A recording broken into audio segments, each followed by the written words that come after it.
এখানেই শেষ নয়, কিন্তু আরও কিছু আছে, তোমাদের দেখাচ্ছি।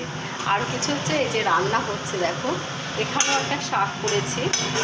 এই শাকটা মা কালকে পাঠিয়ে দিয়েছিল, বুঝেছো? এবার না করলে কেমন মানে শুকিয়ে যায়। এখন একটুখানি শীতকালটা তো চলে গেছে, তো এইটা একটা শাক করছি। কাঁচা লঙ্কা, পেঁয়াজ আর রসুন দিয়ে এই শাকটা হবে। আর এখানে একটু ভাত হচ্ছে, ভাত প্রায় হয়ে গেছে। আর এর মধ্যে ভাতের মধ্যে দিয়েছি পেঁপে শাক। আমাদের গাছের পেঁপে ভীষণ বড় বড় সাইজের পেঁপে, জানো তো? তোমাদের দেখাচ্ছে, পেঁপের সাইজটা দেখাচ্ছে। আর পেঁপেটা কাটা দেখালে তোমরা ভালো বুঝতে পারতে। এ দেখো, ধরতেও পাচ্ছি না এক হাত দিয়ে, বুঝেছো? এটা দেখেছো পেঁপের সাইজ? মানে বিশাল সাইজ এক একটা পেঁপে, বুঝেছো?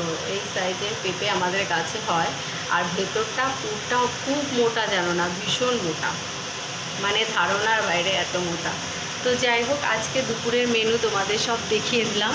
এবার তোমরা কমেন্ট করে বলো যে কোন মেনুটা কার বেশি ভালো লাগে, কোন মেনুটা ভালো হয়েছে।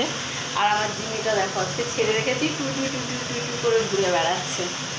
কিন্তু বৃষ্টি তো খুব হচ্ছে, কি হবে এবার সোনা? হায় ভগবান, ভীষণ পরিমাণে বৃষ্টি হচ্ছে, ভালো বৃষ্টি হচ্ছে, বাইরে বেরোলে মানে ভিজে যাব। ও আর একটা জিনিস তোমাদের দেখায়নি, সেটা হচ্ছে এই দেখো, দিদির ভাত, দিদির মাংস ভাত। তা আজকে রান্না এখানেই শেষ। আর শাকটা যা তার 5 মিনিট করবো, করে নামিয়ে নেব। তারপরে ঘর ঝাড় দিলে শ্যাম্পু করতে হবে। চুলের অবস্থা দেখো, পুরো তেলু হয়ে গেছে, তেলু। তো যাই হোক, সবাই ভালো থেকো, টাটা।